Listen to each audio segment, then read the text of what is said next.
If your lawn is more weeds than grass right now, I need you to stop and listen for the next 10 minutes because most people who try to fix a lawn like that are about to waste a whole year without even knowing it. Here's the thing nobody tells you. You can do everything else right, buy good seed, water it, mow it, and still fail. Not because you did a bad job, because you skipped one step that costs about $2. $2, and almost every single homeowner skips it without even knowing it exists. I'm going to walk you through exactly what that step is, and I'm going to walk you through one other thing that's completely free to check. But if you get it wrong, it can wipe out your entire growing season before you even start.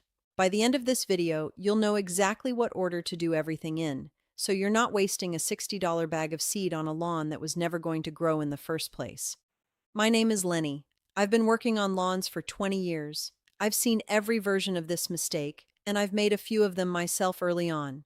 Neighbors, family, folks down the street, they all come to me with the same lawn. Thin in some spots, dandelions taking over the front, and a bare patch by the mailbox or wherever the dog runs. It's almost always the same story, and it's almost always fixable with the same handful of steps. So let's get into it. If you're watching this, and you're not even sure whether you've got a cool season lawn or a warm season lawn, don't worry about that yet. I'll cover both kinds as we go, and I'll tell you where they're different.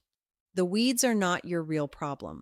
Before we talk about seed, bags, or timing, you need to understand one thing, because it's the reason so many reseeding jobs fail before they even start. Weeds are not the problem. They are a sign of a different problem. Once you understand that, everything else in this video will make a lot more sense. Think about how a weed actually gets into your lawn. A weed seed lands on the ground. For that seed to grow, it needs sunlight hitting the soil. In a thick, healthy lawn, that seed lands on top of a dense mat of grass. It never touches the dirt. It never sees the sun. It just sits there, and eventually it dies. Weeds don't push their way into a healthy lawn. They move into the empty spots where the grass has already died back or thinned out. So if your yard looks like it's mostly weeds, what you're actually looking at is a lawn where the grass thinned out first, and the weeds simply moved into the open space afterward. This changes everything about what you should do next. If you spray weed killer and kill everything, but you don't get grass growing back into those bare spots, you're left with nothing but bare dirt, and bare dirt is exactly what weeds are looking for. One season later, you're right back where you started. Except now, you've also spent money on weed killer for nothing. The real fix is getting your grass thick enough again to fill in those gaps on its own. That means reseeding. But it only works if you do it in the right order. And that's where most folks go wrong. There are a few common ways people get the timing wrong. I'm going to go through them in order, starting with the one that causes the most damage. If this first one applies to your lawn, nothing else in this video matters until you deal with it. Mistake number 1. Pre-emergent weed killer. I'm talking about pre-emergent herbicide. You'll find it in most bags labeled weed and feed. It's also the main ingredient in most crabgrass preventers you'd buy in early spring. Here's how it works. Pre-emergent doesn't kill weeds that are already growing. It kills seeds the moment they try to sprout. It creates a barrier in the top layer of your soil. Any seed that tries to send out that first little root runs into the barrier and dies before it ever breaks through the surface. Here's the part that catches people out. That barrier cannot tell the difference between a weed seed and a grass seed. It kills both equally well. And that barrier stays active in your soil for about 12 weeks after you put it down. 12 weeks. That's 3 months. So picture this. It happens in millions of yards every single year. In early spring, you do the responsible thing. You put down a crabgrass preventer. 8 or 10 weeks later, you take a look at the lawn and decide it could use some thickening up. You go buy a bag of grass seed and spread it around. Nothing comes up, not one blade of new grass. So you figure the seed was bad. Or maybe you figure the lawn is a lost cause and start pricing out sod, or even a full tear out. But the seed wasn't bad. It actually did what seed is supposed to do. It tried to sprout. It sent out that first little root, and that root ran straight into the barrier you put down 2 months earlier, and it died right there in the dirt. You paid for weed prevention, and it worked exactly the way the bag said it would. It just also worked on the thing you were trying to grow. So before you spread a single seed, here is step 1. Go into your garage or your shed and read the bags of anything that's gone down on that lawn in the last 3 months.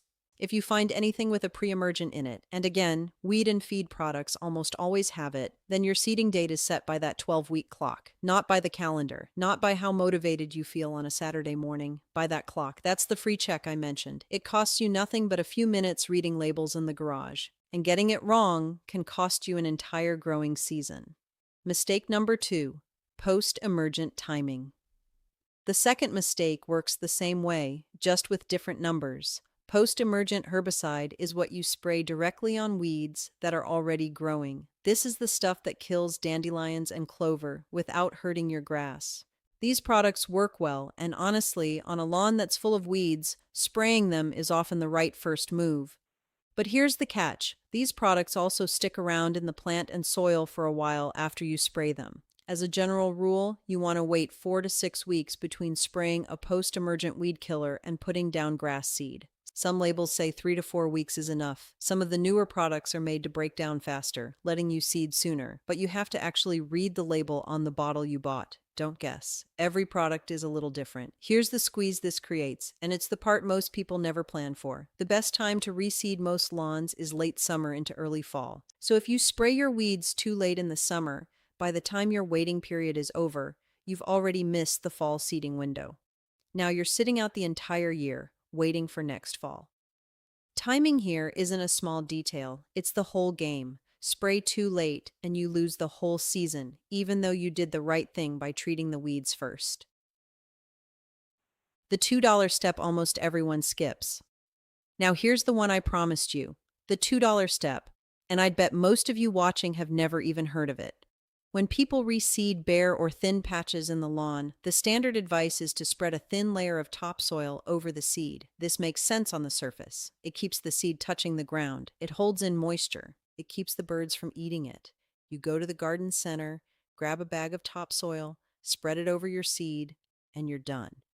Except that bag of topsoil is usually full of weed seed. Read that again, because it explains a lot of frustration people have had over the years. You spent all spring fighting weeds. You finally got around to reseeding. 6 weeks later, that same patch is full of brand new weeds, some of them kinds you've never even seen in your yard before. You didn't do anything wrong with your grass seed. You planted weeds without knowing it. They came in with the topsoil. The fix for this is simple and it's cheap. Instead of using regular topsoil, use a sterilized top dressing. Peat moss or coconut coir both work great. This is the same material people use for starting seeds indoors. It's been treated so there's no live weed seed hiding in it. When you cover your grass seed with this, instead of topsoil, you know for certain you're only planting grass. Nothing else. A small bag costs a couple of dollars and covers a good amount of area, especially for spot repairs on bare patches. That's the difference between reseeding that actually thickens your lawn and reseeding that plants a brand new crop of weeds in the exact spots you just worked so hard to clear. This one step is the reason I titled this video the way I did. It's not fancy. It costs almost nothing. But skipping it can undo every other thing you did right. Mistake number 3, skipping ground prep. The next mistake is skipping the ground prep, and this one wrecks more reseeding jobs than bad seed ever has. Grass seed needs to touch actual soil to grow. It can't sprout while sitting on top of dead grass clippings, called thatch, or on top of hard, compacted dirt. The seed has to work its way down and make contact with real dirt underneath. So if you spread seed over the top of compacted or matted ground without loosening it first, your germination rate, meaning how much of that seed actually grows, drops hard. Not a little, a lot. If your soil is compacted, and most lawns that have gone this weedy are compacted, then loosening the soil first isn't optional. It's the difference between most of your seed actually growing and most of it feeding the birds in your yard. Here's a free test you can do right now before you spend a dime. Push a long screwdriver into the soil.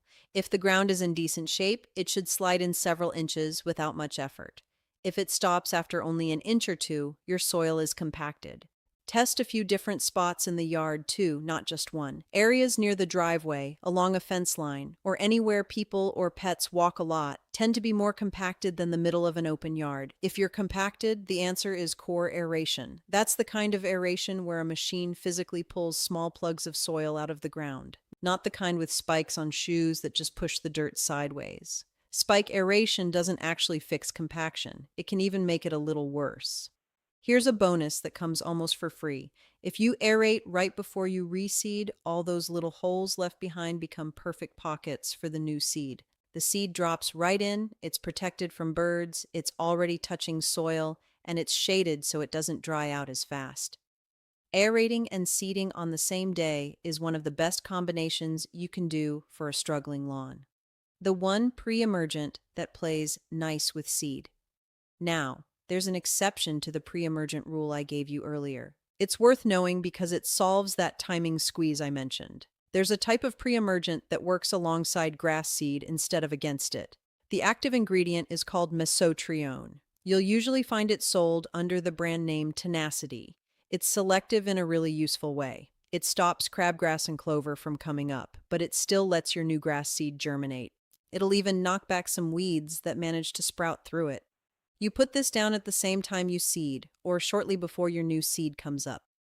One important thing to know. This works well with cool season grasses like fescue, Kentucky bluegrass, and perennial ryegrass. But it can actually hurt some warm season grasses. So if you're in the South growing something like St. Augustine, check the label carefully or ask at your local garden center before you use it. For a lot of folks, though, this is the one product that lets you handle weed prevention and reseeding in the very same season, instead of being forced to choose one or the other. 3 times you should wait before seeding. Now let's talk about which weeds actually force you to wait before you can reseed. I don't want to send you out to spread seed into a situation where it has no chance of working, no matter how well you follow every other step. There are 3 cases where you should deal with the weeds first and hold off on seed. The first is heavy creeping weeds. This includes ground ivy, which a lot of people call creeping Charlie, along with nutsedge and bindweed. These don't just compete with new grass for space. They physically grow over the top of anything trying to come up underneath them, forming a mat that smothers young seedlings. Seeding into that situation is throwing your money on the ground. The second is a thick mat of crabgrass. Here's something interesting about crabgrass. It's an annual plant, which means it dies on its own once cold weather hits in the fall. That sounds like good news, and it partly is. But if the crabgrass has grown into a thick, matted patch, that dead material can physically block new seed from ever reaching the soil underneath it. So that mat has to come out first, whether you rake it out, dethatch it, or scalp the area down low with your mower. The third case is a serious broadleaf weed problem. If more than about half of your lawn is dandelions, plantain, or clover, you're better off treating the weeds first and planning to seed a few weeks after that, rather than trying to squeeze both jobs in at once. Outside of those 3 situations, you can usually just go ahead and overseed and let the new grass do the heavy lifting, especially if you're seeding in the fall. Most annual weeds die off over the winter anyway. Your new grass gets a real head start come spring, while the weeds have to start growing all over again from scratch.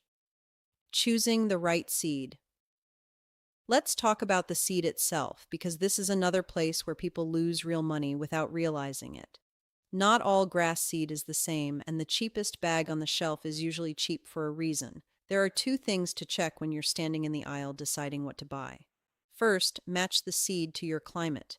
Cool season grasses, fescue, Kentucky bluegrass, perennial ryegrass, do well up north, and they grow their best in spring and fall. Warm season grasses, Bermuda, zoysia, St. Augustine, are made for the south, and they grow their best in the heat of summer. If you plant the wrong type for your area, you'll be fighting your climate every single season, and your climate will win that fight every time. Second, and this one's easy to check right there in the store, read the label for weed seed content and filler. Cheap seed blends often include a percentage of other crop seed and sometimes actual weed seed mixed right in. A lot of cheap blends are loaded with annual ryegrass, which comes up fast and looks great, and then it just dies. That's exactly why a cheap lawn looks nice for about 6 weeks and then goes thin again. A good bag of seed will list its contents clearly, and the weed seed percentage should be very low, close to 0. If you can, try to match your new seed to the type of grass you already have. Seeding fescue into a bluegrass lawn will grow fine, but it'll always look like 2 different lawns stitched together because the blade texture and color are a little different between types. One more thing on seed that can save you real money. Check the date printed on the bag. Grass seed loses the ability to grow as it ages. A bag that's been sitting in a hot shed through summer and a cold winter can have a much lower germination rate than what the label promises. Buy your seed fresh, buy it close to when you're actually going to use it, and store any leftovers somewhere cool and dry, not out in a hot garage. Most people don't think of grass seed as something that can go bad, but it absolutely can. And don't just eyeball how much seed to put down. Every bag will have a coverage rate printed on it, usually listed in pounds per 1,000 square feet. If you go too light, you won't get the thick stand of grass you need to close up those gaps, and you're right back to giving weeds an opening. If you go too heavy, the new seedlings end up crowding each other out, competing for the same light and water, and you actually get weaker grass, not thicker grass. Measure your area first, even if it's rough. Walk it off in steps if you don't have a tape measure. It's worth the extra 5 minutes. 2 free tips that make a big difference. Now for something that costs nothing at all, and it might be the single most valuable tip in this whole video. Raise your mower. Here's why this works so well. Remember what we talked about earlier. Weed seeds need light-hitting bare soil to grow. Now think about what happens when you cut your grass short. You open up the canopy, and sunlight reaches all the way down to the soil between the blades of grass. That gives every weed seed sitting in your yard exactly what it needs to sprout. Cut your grass taller instead, and the grass shades its own soil. Those weed seeds never get the light they need, and they never sprout. Taller grass also grows deeper roots, which makes it more drought tolerant. That keeps it thicker through the stress of summer, which closes up more of those gaps weeds like to move into. It builds on itself, season after season. Most people mow short because they think it looks tidier, or because it means mowing less often. Without realizing it, they've been growing weeds for years, just by keeping the mower deck too low. Raising your deck a notch or two costs nothing. It takes 10 seconds. And it cuts down your weed pressure every single week for the rest of the season. While we're on free tips, here's one more. Don't spray post-emergent weed killer on grass that's just waking up from winter dormancy in early spring. Selective weed killers aren't supposed to hurt your grass, but grass that's still coming out of dormancy is stressed, and it doesn't handle chemicals well at that stage. Wait until your lawn is uniformly green, actively growing, and you've mowed it a few times before you spray anything on it. Spray too early, and you stress out the very grass you're trying to protect.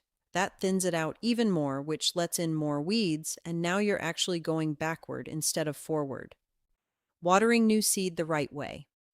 Watering is next because more new grass seed dies from watering mistakes than from almost anything else. Watering seed is completely different from watering an established lawn, and this trips up even people who otherwise know what they're doing. Established grass wants deep, infrequent watering. That's what pushes the roots down deep into the soil. But a new seed doesn't have any roots yet. It's sitting in the very top half-inch of soil. If that top half-inch dries out even once after the seed has started to sprout, that seedling dies. There's no bringing it back after that. So while you're waiting on new seed to come up, you want the opposite of your normal watering routine. Light and frequent watering, enough to keep the surface consistently damp. In hot weather, that might mean watering several short times a day without soaking the ground. You're not trying to water deep down into the soil. You're just trying to keep that very top layer from ever drying out. Once the new grass comes up and you've mowed it a couple of times, that's when you switch over to deep, infrequent watering, and you stick with that from then on. That switch is what pushes the new roots down deep and makes the grass tough and durable, instead of a shallow, weak lawn that turns brown the first hot week of summer. One more thing people miss. Stay off the seeded area while it's coming up. New seedlings are fragile, and foot traffic across a patch that's germinating will kill off a surprising amount of your new grass. Keep the kids and the dog off it for a few weeks if you can. The full plan, step by step. Let's put all of this together into one simple plan you can actually follow. Step 1. Take inventory of everything that's gone onto your lawn in the last 12 weeks. Any pre-emergent product, including anything labeled weed and feed, sets your seeding date. Go read the bags in your garage before you do anything else. Step 2, figure out exactly what you're dealing with. Is it broadleaf weeds like dandelion and clover, grassy weeds like crabgrass, creeping weeds like ground ivy, or nutsedge? Each of these needs a different approach and a different timeline, and grassy weeds are considerably harder to deal with than broadleaf weeds. Step 3. If you're in one of the three hold-off situations we covered, treat the weeds now and mark your calendar 4 to 6 weeks out. Check the specific label on your product for the exact waiting period. Step 4. Prep the ground. Core aerate if your screwdriver test showed you're compacted. Rake or dethatch to clear out any dead matted material so your new seed can actually reach the soil. Step 5. Choose seed that matches both your climate and your existing lawn. Check the label carefully for weed seed content and filler. Step 6. Seed during the right window. For most lawns, that means late summer into early fall, when the soil is still warm enough for good germination, the worst of the summer heat has passed, and weed pressure is naturally dropping off. Step 7. Top dress with sterilized peat moss or coconut coir instead of regular topsoil. This is the $2 step that almost everybody skips, and it's the one that protects everything else you've done. Step 8. Water light and frequent until the seed germinates. Then switch to deep and infrequent watering once the grass is established. Stay off the area while it's coming up. Step 9. Raise your mower and keep it raised. Step 10. Plan to do this again next fall. A lawn that's gone mostly weeds usually doesn't come all the way back in just one season. 2 rounds of reseeding across 2 falls can completely transform it. 1 round will improve it noticeably. Expecting a full turnaround in 6 weeks is exactly how people give up right before it actually starts working. You probably don't need to start over. Here's something worth remembering before you go pricing out sod or a full tear out. You almost certainly don't need to kill your entire lawn and start from bare dirt. That approach is expensive, it's a lot of hard, physical work, and honestly, it leaves you with the most weed-friendly surface there is, which is bare soil. Most lawns that look like a total loss are actually recoverable because the grass isn't gone. It's just been outnumbered and pushed out of the space it used to have. What you need is the right order of steps and $2 worth of the right top dressing instead of the wrong one. Find out what's already been put down on your soil. Deal with any weeds that would physically block new seedlings. Loosen up the ground. Seed it in the fall. Cover it with something sterile, not regular topsoil. Water it like a seed, not like an established lawn. And raise that mower deck. Do that 2 years in a row, and the lawn that once made you want to rent a tiller will end up being the thickest one on your street. And it'll stay that way, because thick grass is the only weed control that never wears off, never needs reapplying, and doesn't cost you anything once it's already there. That's the full plan for turning around a lawn that's mostly weeds in the right order with nothing skipped. Now, I want to hear from you, and try to be specific if you can. What's the main weed taking over your lawn right now? Is it dandelions, clover, crabgrass, creeping Charlie, or something you've never been able to put a name to? Tell me in the comments. If the answer actually changes the plan, and if enough of you mention the same weed, that'll be the next video I make. I'll see you in the next one.